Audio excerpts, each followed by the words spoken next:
Why, hello there, Colt. Mommy missed you. Come give me a kiss. Colt and I was looking this strange woman directly in the eyes. They were different colored, almost a golden brown.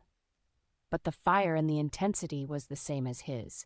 Drawing you in like a panther stalking, she smiled, showing her very white teeth. Her hair beyond ebony hair, slightly in her eyes, not a tangle to be seen, but just a black sea of tide waves against snow-piercing skin, perfect and smooth as ice, like I had never seen before.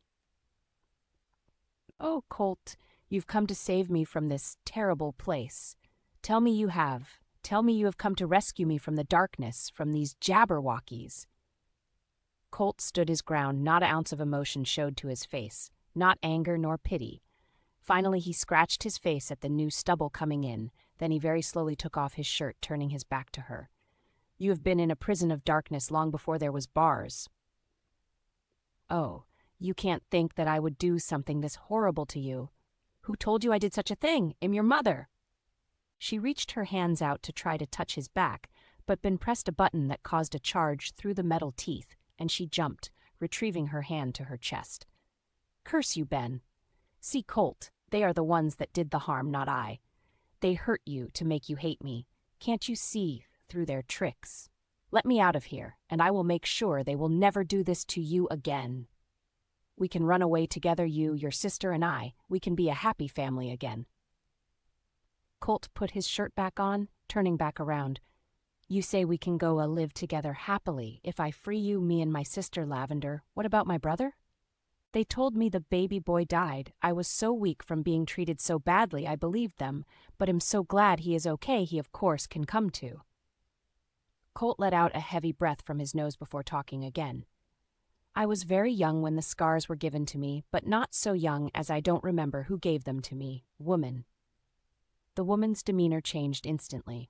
Her stillness was almost like a glitch. She was so silent. She straightened herself and tossed her hair back over her, walking over to her small table.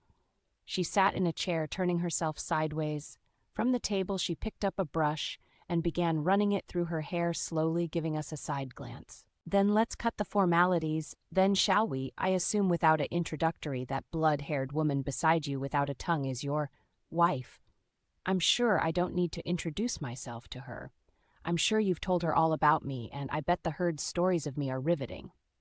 She stopped brushing her hair almost in thought, then placing the brush back down she intertwined her fingers close to her face.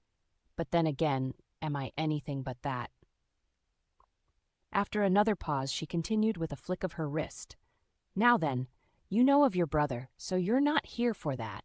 Your stallion is still alive, or more than likely, Ben, and I would not be alive ourselves. She put her finger to her lip.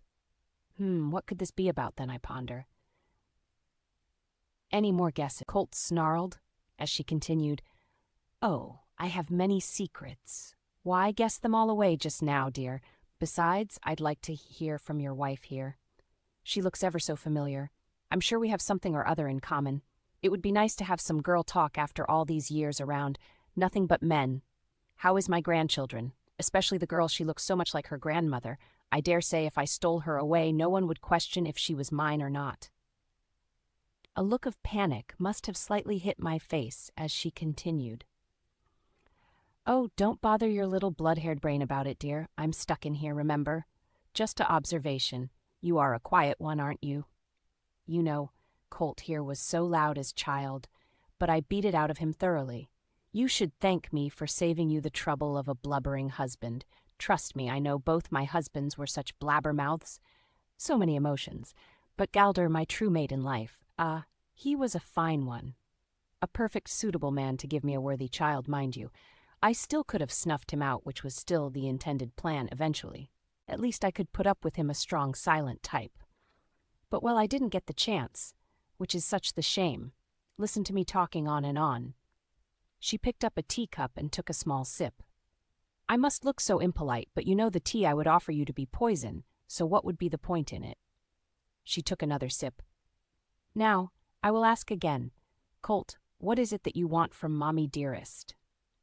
I could just come back another day when you're more corruptive. Perhaps a few less lavages would get more out of you. Oh, Colt dear, don't play games with Mommy unless you intend to lose.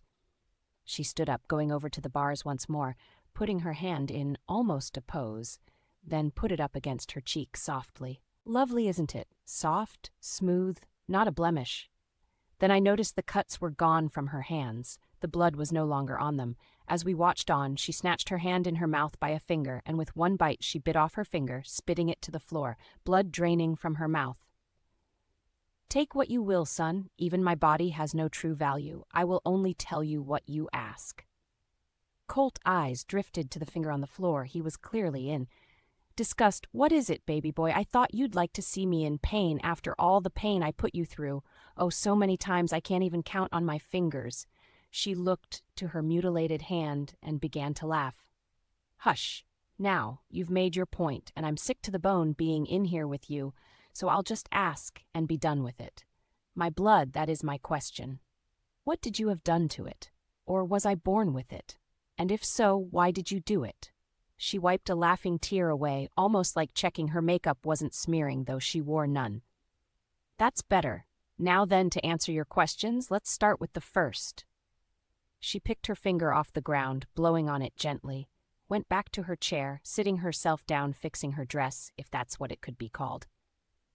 Picking up her teacup, stirring the tea with her detached finger, and then putting her finger in her mouth to savor the few drops lingering on it, before placing the finger on the table. Taking another sip, she started. Once upon a time, there was a doctor. He had many daughters, but one took his favor. She was the most beautiful, but a fire was in her that grew with time. Never like the opposite comparison of her mother, who sadly she had never seen, except for in the reflection of her magic mirror. As with all children, when she was older, now a young lady, she was sent out into the world to find herself. She traveled far from the eyes of the beasts. One day, while on her journey, she came to a large sea, her feet tired, her clothes barely clothes at all. It began to rain, unlike any rain before it.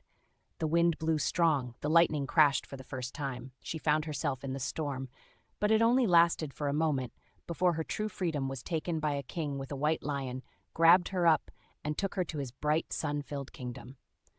Months passed, and the girl found her way to his chambers. And there a child was made, but not to the pleasure of some, and the child within her brought her no happiness, nor would she be queen. So she ran from that place deep into the woods to find a way to be rid of it. It was told by few. There was a woman who could fix all her problems, so she sought her out. The woman made her a tea, and told her the child within her belly would indeed be a great king, that all she would have to do is take the potion. Then she too would be given great powers, and with such power she could become more powerful than all around her. So the lady agreed. The potion swirled within her, sickening her. She awoke near a wolf tribe with no instruction, but the promise in her mind, she went to the wolves only to be bartered to a leader of horses. The land was close to her father's and nearest to the eyes she wished to hide from. The child was born on the way. A great secret was made and kept by her tongue for later use. A daughter was given to them to care for as her own years passed. And the boy born from her belly showed no power or promise.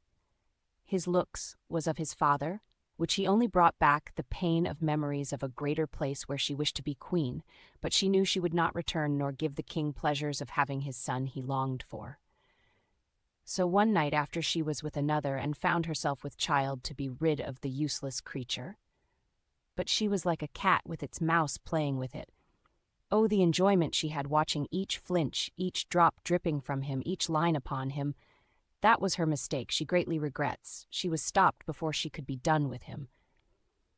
Such a deep regret that haunts her. She was imprisoned. The child was born another son, but it was stripped from her grasp, her replacement piece to her puzzle. Later she was told the boy died. Lies, of course, to protect the boy, but as the years passed, escape still eluded her, till one day it was like a switch turned on or a dial turned. She realized in the darkness she could hear something faint at first, then louder. It was the woman who later would reveal herself to be the one who gave the potion. She gave her a word to speak to activate her code, another to deactivate. At first it was too painful with only bursts of understanding. But eventually, fighting through the pain, she could hear the outside through a source. After some more time, she realized it was her son. But she was not the only one who could listen, so was the potions woman. And once she heard of what happened to the boy that was to be a great leader, she shut down all that she had created within her.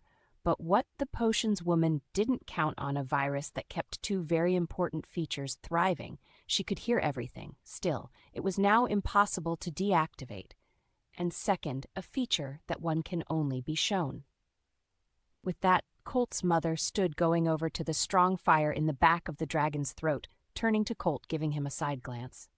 "Henceforth my last trick," she squelched out as she threw herself backwards into the fire. The sounds of torment and laughter filled the air. Smoke, smelling of heavy sweetness, felt like it was smothering us. But Colt, being the man he was, ran up closer to the bars. "Open them, now!"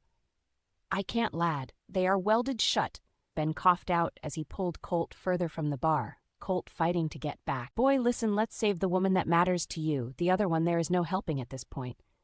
Colt looked to me, grasping my hand. He pulled me toward the exit, his father pulling him into the door, Way shutting the door behind us. Ben immediate pushed the button. Lights swirled around us for a moment. "It will put the fire out, but she's gone, son. You couldn't have saved that witch." Ben coughed again, sitting down. "I wasn't planning on trying to save her." Colt coughed out, catching his breath as Abira patted his back. "Then what were you wanting in for?"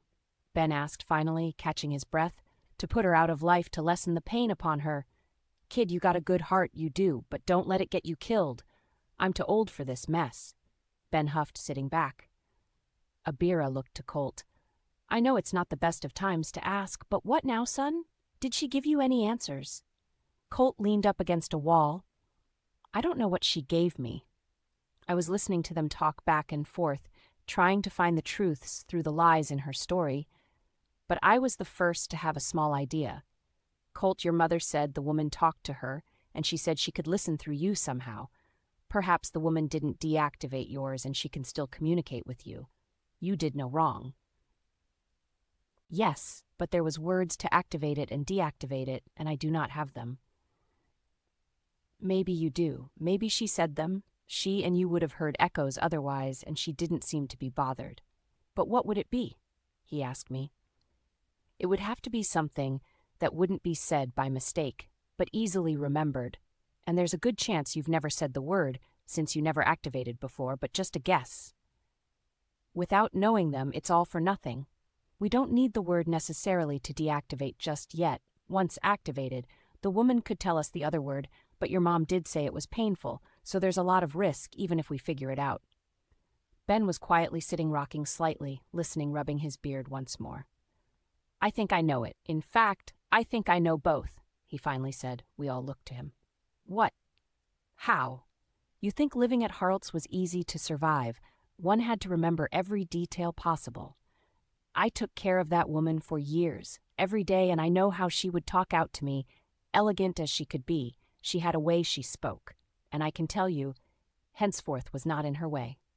So I believe that is the activation second of all when I was young, and my grandfather read me pages from a book with the word Jabberwocky.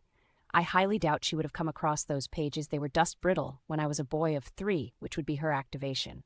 But there must be some warning. Before you try anything, is why would she activate? Before the fire, before death. It bothers me. I'm not certain she would give you words, and I surely know it wasn't out of kindness, so watch yourself, boy." Colt looked over to Ben. "Thank you. You may have to repeat them for me to remember them." Ben rolled his eyes. Ben said them a few times, till Colt thought he could say them correctly, but he didn't utter them yet.